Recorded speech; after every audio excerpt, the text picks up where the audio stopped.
Okay, हम लोग को इस क्वेश्चन को सॉल्व करना है, इस क्वेश्चन को, पर्टिकुलर क्वेश्चन को सॉल्व करना है।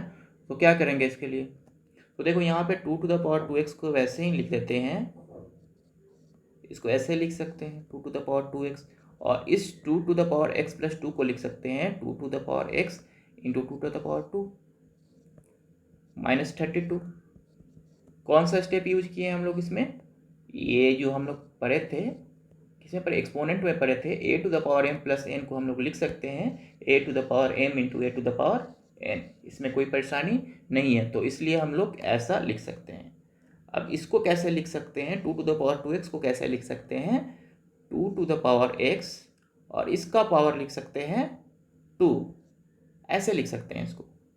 क्यों? क्योंकि देखो हम लोग ये पढ़े थे a⁴mn जो होता है बराबर होता है a⁴m और उसका पावर n का।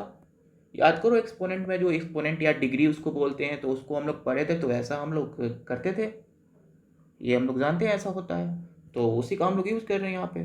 तो 2 to the power 2x को लिख सकते हैं, ये इसको m मान लो, इसको m मान लो, इसको n मान लो, तो a⁴m⁴n लिख सकते हैं इसको। ओके, सो अब इसको हम लोग लिखते हैं, तो ये 4 हो जाएगा, 4 और 2 to the power x हो जाएगा, और ये -32 = 0 हो जाएगा। ओके, तो यहाँ तक कोई दिक्कत नहीं है।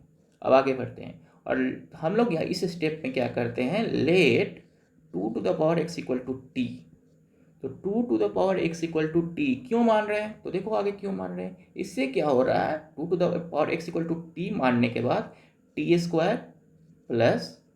4t - 32, तो इससे क्या हो रहा है कि हमारा जो ये इक्वेशन है क्वाड्रेटिक इक्वेशन में कन्वर्ट हो जा रहा है।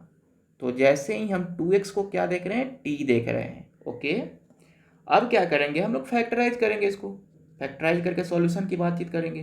तो कैसे करेंगे फैक्टराइज?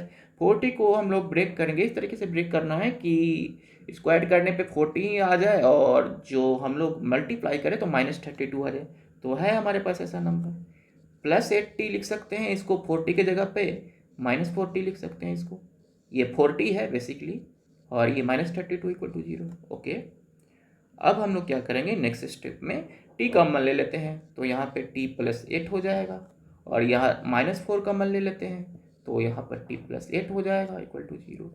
अब इस नेक्स्ट स्टेप में क्या करते हैं, इन दोनों में से t + 8 कॉमन हो रहा है, t + 8 दोनों टर्म में प्रेजेंट है, तो t + 8 इस बार कॉमन ले सकते हैं, t + 8 कॉमन ले रहे हैं। तो यहाँ पे क्या रखेंगे, ताकि ये वाला टर्म हमको t × t + 8 आ जाए, यानी t रखेंगे, तो अगर हम लोग इसको मल्टीप्लाई करेंगे तो ये वाले पूरे टर्म आ जाएंगे, ये वाले पूरे टर्म। ओके, और यहाँ पे -4 रख देंगे तो ये वाला टर्म, यानी t + 8 में t से मल्टीप्लाई करोगे तो ये आ जाएगा, और t + 8 में -4 से मल्टीप्लाई करोगे तो ये आ जाएगा। ओके, तो इसको ऐसे लिख सकते हैं। सो यहाँ से हमको जो t का वैल्यू मिला, अगर इसको 0 के बराबर, तो इसमें जो होगा t + 8 = 0 हो जाए तब भी ये 0 हो जाएगा, या फिर t - 4 = 0 हो जाए तब भी ये 0 आ जाएगा। तो इससे जो हमको t मिलता है, इससे जो हमको t मिलता है, यहाँ से t = -8 और यहाँ से t = 4।